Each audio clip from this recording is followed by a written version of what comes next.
من الشيطان الرجيم من همزه ونفخه ونفثه بسم الله الرحمن الرحيم إذا الشمس كورت وإذا النجوم انكدرت وإذا الجبال سيرت وإذا العشار عطلت وإذا الوحوش حشرت.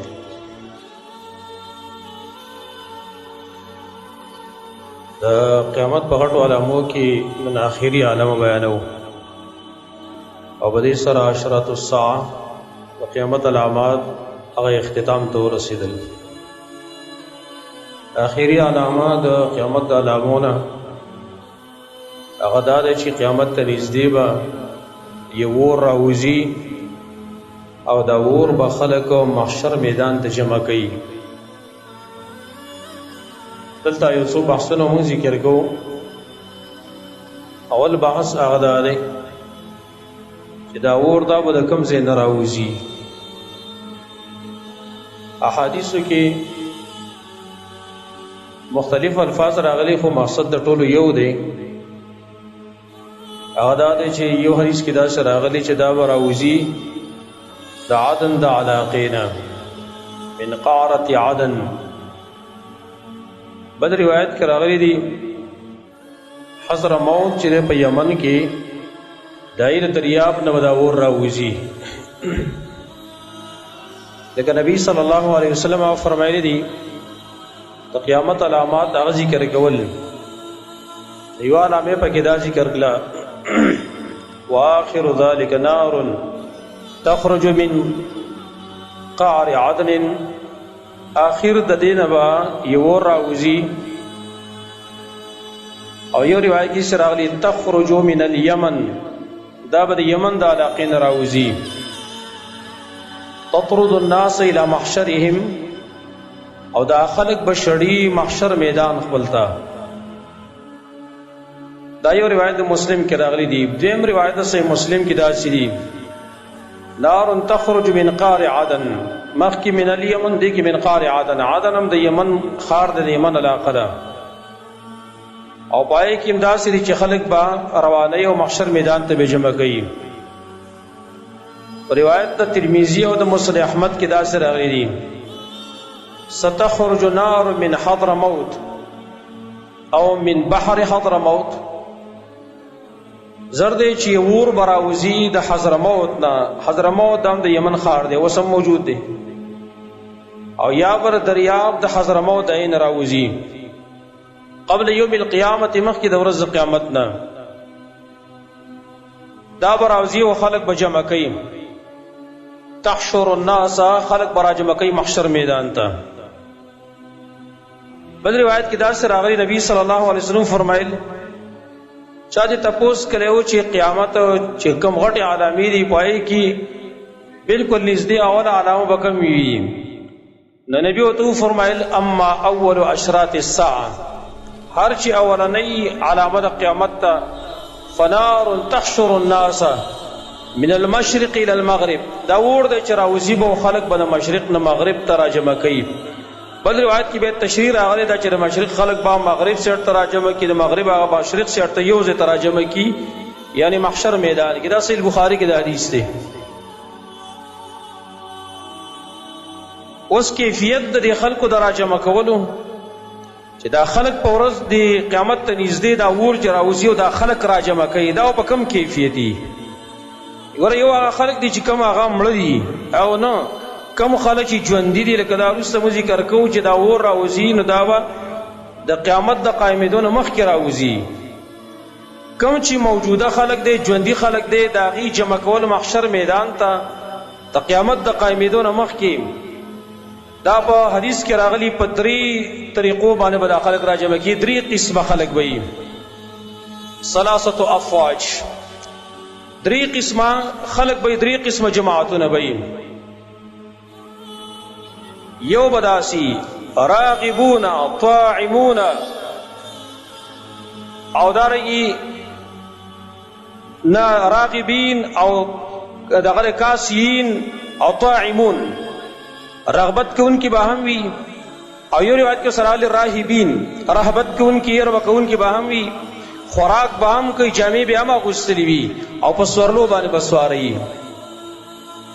دویم چې کوم دي نو هغه خلک دي چې هغه پیاده رواني. ځینې خلک چې کوم دي هغه به کله پیاده وي کله به سواري، تارتن یرکبون و تارتن یمشون، کله چې کوم دی په سواري او کله چې کوم دی نو هغه به پیاده رواني. او درې قسمه خلک، دریم قسم چې کوم دی هغه خلک دي چې هغه په دې مخونو باندې الله را جمع کوي، په مخونو باندې. دا درې قسمه خلک دي، دا به را جمع کي.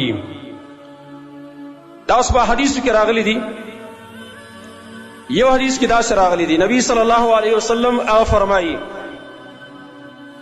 چې په آخره کې به اور راوځي، چې اور راوځي دا خلک، په دې کې به ځینې خلک داسي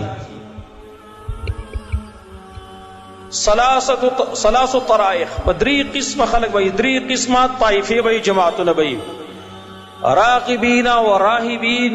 څه خلک به یره کوونکي هم وي او مینه کوونکي به هم وي، رغبت کوونکي به هم وي. و اثنان علی البعیر، دو کسان پوخ باندې ناست وي. و ثلاثه علی البعیر، درې کسان پوخ باندې ناست وي. و اربعه علی البعیر، څلور کسان پوخ باندې ناست وي. و عشره علی البعیر، او لس کسان پوخ باندې وي. خو یعتقبون، په نمبر باندې وي، نمبر باندې باس ورلیکي او روان وي.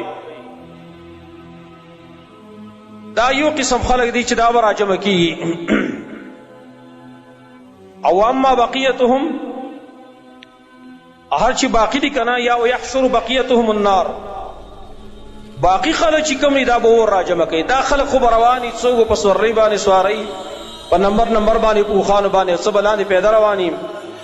باقی خلک چې کوم دي نو دا به اور راجمع کوي. وایي یعنی محشر میدان ته لاول کم خلک چې جمع کیږي هغوی به رغبت کوونکي هم وي، خوشحاله به چې بس محشر میدان ته جمع کیږي، قیامت به قایمیږي او زموږ د الله سره ملاقات کی. او ځنې به یره کوونکي هم وي، او یا دا چې دیو په خپله باندې انسان څه یره کوي، ځکه محشر د میدان ډېره غټه سخته ده او ډېره غټ هیبت دی د هغې، یره ده د هغې. نو ځینې کسان هغوی به په سورلۍ باندې رواني، ځینې به ورسره پیاده رواني، خو باقي چې کوم دي نو هغه به اور راجمع کوي، اور ورپسې راوځي. حدیث کې دا دی تقیل معهم حیث قالو. محشر میدان زموږ خو ډېر لرې ده که نه، شام ځمکه ده. نو شام ځمکې ته چې اوس د پاکستان او د افغانستان او د هندوستان نه خلک روان او دا خو ډېر لرې ځای دی که نه، دې باندې ډېر ورځې لګي. نو تقیل معهم حیث قالو، دا اور به ردي څه آرام کوي، کوم ځای کې چې دا خلک آرام کوي د غرمې د آرام دپاره کوزېده اور به ورته هلته ایساري. د اور به تیر چاپېره دا خلک راګیر کړی، داسې به روان کړي چې په کوم ځای کې دی د غرمې د آرام دپاره کوزېدل، اور به ورته هلته ایساري، بلیږي به اور باقاعده. تقیل معهم حیث قالو وتبیت معهم حیث باتو، او دا اور به دوی سره شپه هم تېروي په کوم ځای کې چې کله دا خلک شپه کوي. شپه پې راغله په یو ځای کې بس دلته اوس آرام کو، خوب کو، دا اور به ورته هلته ولاړي، ایسار به یې ورته، دا خلک به ودی. وتصبح معهم حیث اصبحوا، او چې کله دا خلک کوم ځای کې سبا کوي هلته به ورسره اور هم ورسره سبا کوي ورسره. وتمسي معهم حیث امسوا، او بیګا کوي به ورسره کوم ځای کې چې دوی بیګا کاوه همدغه شان به رواني دا خلک اور پسې ورپسې هغه ګیر کړي به. دا صحیح البخاري په روایت کې راغلی دي. او بل روایت کې داسې راغلی دي چې یو دریم قسم خلک هغه دي چې الله به په دې مخونو باندې راجمع کوي، په دې مخونو به رواني. او دا یو حدیث کې راغلی دي او قرآن هم دا مسله معلومه ده چې الله وایي موږ دا خلک راجمع کو د دې په مخونو باندې صما وعمیا وبکما، چاړهګان او کاڼه او ړانده، دا موږ راجمع کو. عایشه رضی الله عنها هغې تپوس وکړي یا رسول الله په مخ باندې به الله څنګه راجمع کوي؟ نبی صلی الله علیه وسلم تو فرمایل هغه ذات چې په خپو باندې روان کړي دي هغه قادر دی چې په مخ باندې روان کړي. ځینې خلک به مخونو باندې روان کړي. نو دا درې طایفې شوې، درې طایفې. یو دا چې کم ځینې خلک ایو په سورلو باندې سواري، خوراک به خپل ورسره، اسکاک به ورسره، کپړې به مغوستلي. دویم هغه چې هغې دا اور به راجمع کوي، خو په نمبر باندې چې کم دی هغې به رواني په سورلو باندې، څه به پیاده څه به په سورلو باندې. یو دریم چې کم دی نو هغې به په مخونو باندې روان کي. یو روایت کې اوس داسې راغلی دي یو تنم رسته نشي پاتې کېدلی، که رسته پاتې کېده دا اور به سوځي، اور پسې روانې سي جمع کوي که نه. نو بیا بل مسله ارض المحشر، د محشر ځمکه به دا کمی وي، د محشر ځمکه. اکثر روایتونه چې موږ وګورو په دې باب کې، نو ځمکه د محشر چې کوم ده نو هغه د شام ځمکه ده. شام ته بلا ټول خلک چې کوم دی هغه جمع کیږي. لکه یو روایت کې راغلی دی نبی صلی الله علیه وسلم د دې اشراط الساعه باس کوو، د قیامت د علاماتو باسی کوو. نبی به کدام ویله چې اور به راوځي په آخره کې. صحابه کرامو تپوس کړي یا رسول الله فما تأمرنا، ته موږ ته څه حکم کې په دغه ټیم کې؟ هغه ورته علیکم بالشام، لازم دی په تاسو باندې شام. د شام ځمکه چې کوم دا د هغې ته تاسو جمع شئ، ځکه دا ځمکه د محشر ده. یو روایت کې داسې راغلی دي نبی صلی الله علیه وسلم د شام ځمکې د اشاره کوله، ویل ها هنا تحشرون، ها هنا تحشرون، ها هنا تحشرون، دیز ته به تاسو را جمع کړي، دیز ته به تاسو را جمع کړي. 3 کرتی ویله څنګه رکبانن و مشاتن، څوک به سواری، څوک به پیاده رواني، وعلى وجوههم، او ځینې خلک به په مخونو باندې رواني، ځینې خلک پیاده، ځینې په سورلو باندې، ځینې په دې مخونو باندې به رواني. د ابن بکیر وایي ابن ابي بکیر واشار الى الشام، او نبی علیہ السلام شام ته اشاره وکړه چې دلته به تاسو را جمع کېږي، دلته به تاسو را جمع کېږي. لا هاونا تحشرون، دیس ته به را جمع کېږي. دا روایت ترمذی کې راغلی دی. اکثر ائمم دغه قول کړی دی، لکه امام ابن کثیر الفتن والملاحم کې، الفتن کتاب الملاحم پای کې هغه ذکر کړی دی النهایه فی الفتن والملاحم. دا کتاب مستقل په دې موضوع یو جلد کې کتاب لیکلی النهایه فی الفتن والملاحم، او پای کې تفصیل ذکر کړی چې د محشر ځمکه دا به د شام ځمکه وي، هلته به راجمع کي. بعضې مبتدعینو هغې انکار کړی، وایي نه قرآن حدیث کې ډېر اړوله ذکر نه راغلی چې دا ځمکه د شام دا به د محشر ځمکه وي. نه، صحیح احادیثو کې راغلی دا، ډېر شي احادیث په دې باب کې موجود دي. ما صرف تاسو 2 ذکر کړم. بله خبر هغه دا چې دا حشر دا په دنیا کې دی. بعضې علما ویلي چې دا حشر چې کوم دی دا خلک را جمع کول په آخرت کې دي، لیکن دا قول کمزور ذکر دی چې په روایت کې موږ ذکر کړو چې دا خلک دا به لاول فریق چې کمینو هغې سره به خوراک هم وسئ، اسکاک هم وسئ، کپړې به یې مغوستري، کپړې به هم وسئ کاسون. او حال دا دی چې د آخرت چې کم محشر دی که نه، کم حشر دی، پای کې به خلک بربند وي. انکم تحشرون یوم القیامة حفاتا عراتا غرلا، تاسو به را جمع کېږئ په ورځ د قیامت باندې خپیاب لخپې به یې وئ، بربند به یې وئ، ناسنت به یې وئ. هلته په حدیث کې دا دی چې خلک په ورځ د قیامت را جمع کېږي محشر میدان کې، نو هغه به بربند دي. او دلته دا دی چې د یو فریق دي کپړې اغوستلي دي. دا بل حدیث کې راغلي په ورځ د قیامت باندې ټول خلک به بربند دي. اول کمیس چې اغوستلی کېږي، اول کمیس دا به ابراهیم علیه السلام ته اغوستلی کېږي. دا په صحیح حدیث کې راغلی دي. وجه دا ده چې اصل کې د هغه نه اولنی کمیس د هغه نه ایستلی شوی او چې کله اور ته ارتلی کېده، او چاته چې څنګه تکلیف پیلاو شو د الله په دین کې، اول به هغه ته بدله میلاویږي. هغه اول دغه نه کمیس ایستلی شوی چې کله اور ته ارتلی کېده. لهذا نبی صلی الله علیه وسلم فرمایي په ورځ د قیامت به ما اولنی کمیس ابراهیم علیه السلام ته اغوستلی کېږي. نور به ټول خلک چې کوم دی هغه بربند دي. لکه عایشه صدیقه رضی الله عنها هغې تپوس وکړي یا رسول الله الرجال والنساء، ورځ د قیامت چې کله دا خلک راجمع شي محشر میدان کې او ټول بربند دي، یا رسول الله ښځې او سړي به ټول داسې ګډوډي، دا خو ډېر بې حیایي نه ده. نبی صلی الله علیه وسلم ته فرمایي یا عایشة الامر اشد من ان ينظر بعضهم الى بعض. عایشې خبره د دې نه ډېره خطرناکه ده چې څوک به لا چاته وګوري، هیڅ چاته به پته نه لګي چې زما خوا کې څوک ولاړ دی، نر ولاړ دی که ښځه ولاړه ده. سخته چې کله راشي که نه ستاسو خیالې دا زلزله چې کله شروع شي معمولي زلزلې، دا خلک دا منډې ترړې وایي، هیڅ چاته پته نه لګي چې بچی مې څه شو، مور مې څه شو، پلار مې څه، هیڅ چاته پته نه لګي. دا خو معمولي غوندې سخته ده او ډېر غټه سخته ده. لہذا د حدیث سره معلومیږي چې دا حشر دا په دنیا کې دی. دنیا کې به دا د قیامت د قایمېدو نه مخکې بالکل دا اخري علامه ده چې خلک کم موجوده دي هغه محشر میدان ته جمع کړي، او باقي وروسته نور به خلک بیا په خپله باندې هلته ځي. زما وروڼو دا هغه اخري علامه وه چې د قیامت په علاماتو کې موږ ذکر کړه چې خلک به په ورځ د قیامت باندې دا ورځ د قیامت نه مخکې موجوده خلک چې وي ژوندي خلک دا به محشر میدان ته جمع کېدلی شي چې هغه د شام ځمکه ده او حاصل د بیان هغه دا او د عدن علاقه یا د حضرموت چې د دواړه د یمن علاقې ده ینه به دا اور راوځي خلک چې کوم دی هغه به جمع کوي درې قسمه ځینې خلک چې کوم دی هغه په سورلو باندې رواني ځینې چې کوم دی هغه پیاده رواني او څو پرې مخونو باندې رواني دا اور به د هغې سره شپه هم کوي دا اور به د هغې سره د غرمې لپاره هم هلته ایسارېږي د بېګا لپاره هم اوسې ایسارېږي کم ټیم کې چې دوی ایسارېدل اور به ورته هلته ایساري او دغه شان روان کړی به څوک چې وروسته پاتې کېده هغه به سوځي خلک به ټول دغه شام ځمکې ته هلته جمع کوي او د هغې نه وروسته بیا قیامت به قایمېږي زما وروڼو د قیامت او د علامات موږ څه لپاره ذکر کړو دې کې څه مقصد و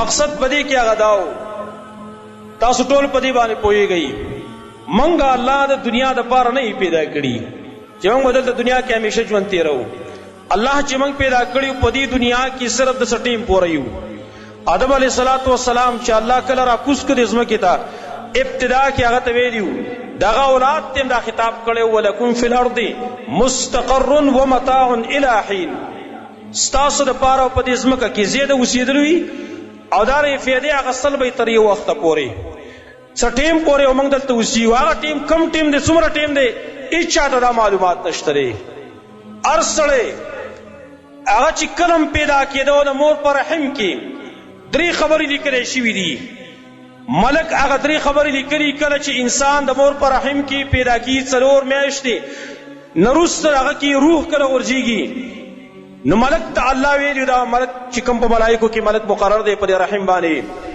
د دې انسان ولیکه نیټه ولیکه څومره عمر به یې د ده نیکبختي او بدبختي ولیکه او د ده رزق ولیکه دا لیکلی شي هغه اوس موږ نه پټ پاتې شوي دي او با یې کې ډېر حکمتونه دي که چېرته هر چا ته د خپل مرګ نیټه معلومه وي چا به ژوند نه وی تېر کړی هر سړي و بیا هغه ورځ مرګ ته ورځ شپې شمارلی چې زما دومره پاتې شي زما دومره پاتې شوی د دنیا نه کارونه بلکل معطل شوی وي څوک به لیوني شوی وي ایسته چا به دماغ خراب شوی وي چې د چا ورځ رانږدې کېدلی بس دماغ به خرابېدلی د الله په هر کار کې حکمت دی هغه مرګ یې زموږ نه پټ ساتلی دی لیکن دا هم راته ویلي چې وره بیدار اوسېږئ ورې ستاسو نه پټ پاتې دی نن هم کېدلی شي سبا هم کېدلی شي بل سبا هم کېدلی شي لکه څنګه چې عبدالله ابن عمر رضی الله عنه ته نبی صلی الله علیه وسلم فرمایلی و یا عبدالله انک لا تدری ما اسمک غدا عبدالله ته نه پوهېږي چې سبا به ستا نوم خلک څه اخلي خلک وایي چې دا عبدالله دی او کله خلک وایي چې دا مړی دی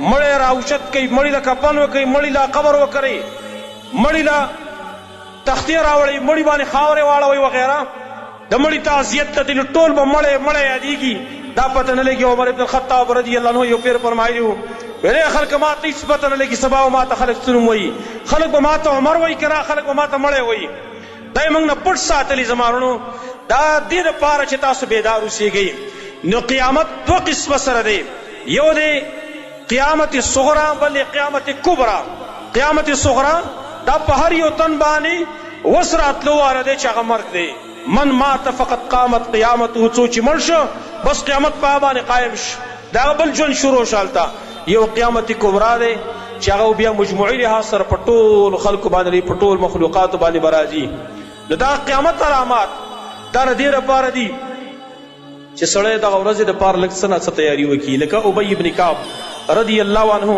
هغه ته یو پیر عمر ابن الخطاب رضی الله عنه فرمایل ویل خوفنا یا ابی موږ لږ ویره وویل موږ لږ ير راکه د صحابه هم طرز دا او د سلف هم دا طرز و چې هغوی به د یرې دا خبرې د آخرت دا په دې وجه خوښولې چې انسان د ګناه نه منع شي د یرې په وجه سړی د ګناه نه منع کېږي ویل خوفنا یا ابی موږ لږ ویره وه نو ابی ابن کعب ورته ویل امیر المؤمنین داسې یو مرحله په دې ټولو خلکو باندې را روان ده او په تاسو په موږ باندې را روانه ده داسې یو حالت را روان دی چې کله د پل صراط د یې په خوا کې ودرېږو که ستا د اویاو پیغمبرانو عمر عمل وکړه د اویاو پیغمبرانو عمر عمل دومره هیبت دی ته به هلته دا محسوسه کړي چې زه نن نشم بچ کېدلی ته به دا احساس وکړي چې که زما د اویاو پیغمبرانو عمر عملي کړم زه نن بچ کېدواله نه یم زما نو دا ټول تیاری د هغې دپاره موږ کوو اصل کې چې موږ د آخرت په ورځ باندې خوف لږ کم شي، خشیت لږ کم شي، د قیامت هیبت د هغې احوال چې کوم دی هغه لږ کم شي، چې کله نن نه سړی ځان تیار کړي. ځکه د الله قانون دا دی، وایي الله په خپل بنده باندې دوه خوفونه نه جمع کوي، دوه امنونه هم پرې نه جمع کوي. کم سړی چې په دنیا کې هم بې خوفه بې خطره ژوند تېروي، هېڅ احساس د هغه سره نه، قیامت کې چرته هم دی په امن کې ژوند نشي تېرولی، دی به خامخا پریشانې ګبراهټ په حالت کې وي. او کم سړی چې په دنیا کې په خوف کې دی، یره کې دی، د الله نه یېرېږي، قیامت کې به دی په امن باندې به دی په خوف باندې نه وي. الا ان اولیاء الله لا خوف علیهم ولا هم یحزنون. د الله اولیاء په دې به نه یری، نه به هغې غمجنې هلته. زمارو دا ټول تیاری چې کوم دی موږ د هغې دپاره کوو، د قیامت علامات دې دپاره مو بیانې کړي. نن زمونږ دومره اوږده اوږده امیدونه دي چې د قیامت بحث وکوي، خلک وایي دا پاگل دی، دا لیونی دی. دنیا کوم حد ته ورسېده دی، دا اوس د قیامت خبرې کوي دلته موږ ته. قیامت دی او قیامت دی قیامت دی. یو ځای کې یو کس بیان کاوه، ویل یاره جي په قبر کې داسې ماران دي، لړمانان دي، اور دی هلته، تیري دي وغیره. باته چې راوتي یو دهري شانته و که نه، هغه ورته ویل مولوي صاحب تاسې چا یارولی؟ هېڅ نشته دی، خیر خیرت دی، تاسې چا یارولی ویل. نن زموږ د خلکو مزاج هغه دا جوړ شوی، د یوې خبرې چاته کې هېڅ نشته دی، اسې وواده وایي. زمرونو دا د غفلت پردې د خپل سترګو نه لرې کول پکار دي، دا د غفلت پردې. ابناء دنیا جوړېدل نه پکار. علي بن ابي طالب رضی الله عنه فرمایلی کنه، ارتحلت الدنیا مدبره وارتحلت الاخره مقبله. دنیا لاړه تېرېدو واله ده، قیامت چې کوم دی هغه را مخامخ دی، را روان دی. ولکل واحد منهما بنون. او د هر یو دپاره اولاد شته دی، د هر یو دپاره اولاد شته دی. د قیامت د آخرت بچی هم شته دی، د دنیا بچی هم شته دی. فکونوا من ابناء الاخره ولا تکونوا من ابناء الدنیا. وره د آخرت بچی جوړ شي، د دنیا بچی مه جوړېږئ، د آخرت بچی جوړ شي. نن موږ امیدونه دومره حده پورې رسولي وو، د هر سړي چې ووایي د 100 کاله د 200 کالو امید پیدا غه عمر به اخري مرحلاتو کې امید به د 100 د 200 کال وي. او د هر سړي به سم ذهن دی، یاره جي دنیا. که بچو په باب کې وګورئ تاسو، که نه بچو په باب کې، د بچو په باب کې خاص کر اوس په دې وخت کې دا معاشره چې زمونږ ګنده ده که نه، دا فحاشي عریاني چې شروع ده، خفه کېږو به نه ګورئ، دا خو زمونږ د دې لاسو د لاسه ده که نه، زمونږ د لاسې د وجه نه ده. موږ د خپل بچی په دې فحاشي عریاني کې چې کوم دی مبتلا کړي دي، ایمان اسلام موږ تباہ او برباد هلاک هم کوله. نبی صلی الله علیه وسلم جی فرمایو، ما ترکت بعدی فتنة اضر علی الرجال من النساء. ما په خپل امت باندې د ځان وروسته یو خطرناکه او ډېره ضررناکه فتنه هغه بله نه ده پرېښودلې په نسبت د زنانو باندې. موږ خپل اولاد دا د فتنو کې چې واقع کړي په خپل لاس پر یې دنیا پرستۍ د وجې نه، دین ورته نه ښي، ټوله دنیا. دومره خلکو نه لا پکې موږ اورېدلي، هر سړی بس په دې دی چې دا بچی زما پیسې ګټي کړدی، د حیا د عزت دا تباہ او برباد شي کړدی، خو چې صرف مال پیسې راوړي. نو شریعت کې خدا نه چې ستا اولاد ستا زوی دا بلوغ ته ورسېده او تا ته پته ده چې اوس ته دې په ګناه کې واقع کي، په غلطۍ کې واقع کي، واده وله وکړه.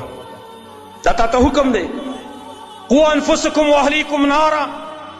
خپل اهل خپل ځان د اور نه بچ کوي. وایي دا حکم دی د شریعت چې ستا اولاد بلوغ ته ورسي او د واده قابل دی، واده وله وکړه. لور دې بلوغ ته ورسېدله، تپوس یې چا ورکوله. حدیث کې راغلی دی، اذا اتاکم ممن ترضون دینه وخلقه فزوجوه ان لم تفعلوا فتكن فتنة في الارض وفساد کبیر. څوک چې تاسو ته راشي ستا د لور خور تپوس کوي، ستاسو د هغې اخلاق دغه دین ګورئ، اخلاق او دین پکې اخلاق او دین دغه تاسو خوښوئ چې دا دینداره دی، اخلاقي دی، ورکوي وله. که دا کار ونه کړو فتنه او فساد به په دې عالم کې قایم شي. ورې نن فتنه او فساد زموږ د لاسه قایم دی. نن که پلار ته ویې چې یاره جي د زوی له واده ونه کړې، دا خوټ سړی دی اوس، ورې چې په خپلو خپو ودرېږي. داسې وایي که نه وایي، په خپلو خپو ودرېږي. دا اوس په پردو خپو ولاړ دی، اوس یې لرګو خپې دي راته ښکاري، مصنوعي دي ولې جوړې کړي دي راته ښکاري، په خپلو خپو ودرېږي. خپل ودرېدل نشته دی. مقصد صرف ستا دنیا ده چې دا دنیا پرست شي، دنیا ډېره ګټي نو مال هم راکوي او بیا که ځان له واده کوي چې ودې کي نو هغه له خدای واده نه کوي چې هغه به چېرته ځي په ګناهونو کې مبتلا کېږي او ګناه کې دی ورسره شریک دی. دا پلار ورسره په ګناه کې شریک دی، دا مور ورسره په ګناه کې شریک او دغه رنګې جنکۍ هم دي. د واده قابل دی او نه ورکوي ولا دا په ګناه کې مبتلا کېږي، باقاعده دا مور او پلار پکې شریک دي، دا ورسره په ګناه کې شریک دي.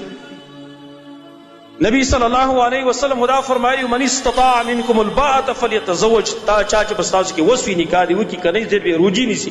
غریب یې ټیک ده، غریب یې ټیک ده، بیا خپل بچي ته ترغیب ورکوي بچیه روجې نیسوي. او دا قرآن نه معلومه ده چې نکاح کول دا ورې سبب دی د غنا د مالدارۍ. ان یکونوا فقراء یغنیهم الله من کل من فضله. ان یکونوا فقراء، که چېرې دا سړی او دا ښځه دا دواړه فقیران وي، الله به مالداره کړي هر یو د خپل فضل او د مهربانۍ نه. هلته علماو لیکلي چې نکاح سبب دی د څه لپاره؟ د مالدارۍ دپاره، سبب دی د مالدارۍ دپاره. لہذا دا تصور ختم کوي زما وروڼو. اولاد له واده نه کوم په خپلو خپو ودرېږي، اولاد له واده نه کوم لاس کې څه نشته دی، فلان دی فلان دی، د هغه عزت حیا دې تباه و برباد شي. هغه دې په معاشره کې ولیدلی انسان حساب شي د دې بدکارۍ په وجه باندې، خو چې صرف زما جب قطر ډکي. قرآن دا حکم موږ نه وینو یا ایها الذین آمنوا قوا انفسکم واهلیکم نارا. ای ایمان والو خپل ځان هم بچ کړئ د اور نه، خپل اولاد هم بچ کړئ د اور نه. وقودها الناس والحجاره، چې د هغې خشاک خلق دی او ګټې دي. علیها ملائکة غلاظ شداد لا یعصون الله ما امرهم. سخت ملائک دی او سخت طبیعت والا دي، طاقتور خلق دی، په مقرر د الله نافرماني نه کوي. ولې دا موږ څه مقصد زمانه بل طرف ته مقصد مې دا و چې موږ نن دنیا پرست جوړ شي. دنیا پرست صرف د پیسو او صرف د روپو د هغې د ګټلو شوق زموږ پیدا شوی دی، بل کار زموږ نشته دی.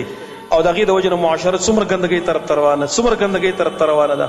نن تاسو وګورئ، نور درته نه یم خبره مانه ډېره اوږده شوه، نور درته نه یم، خو د خپلو بچو موبایل تاسو چیک کوئ لګي، د خپلو بچو موبایل لږ چیک کوئ که نه، پته به ولګي که نه.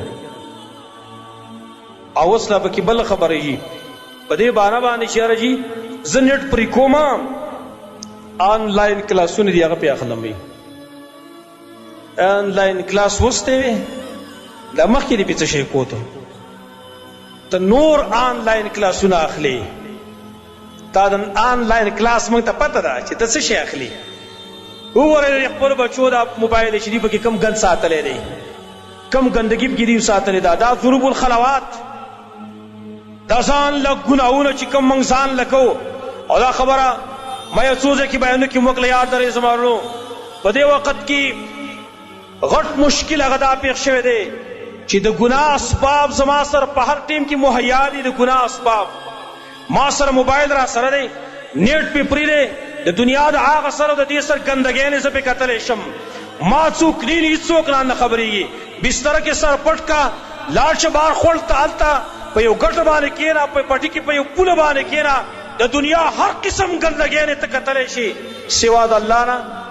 ته دا ویلی شي چې یاره ما هېڅوک نه یو الله مینې، خو الله ته خو ستا فکر سړي بده نشته دی. ډېر په اسانۍ باندې دا ګناهونه دغه کېږي، دا سړی کولی شي.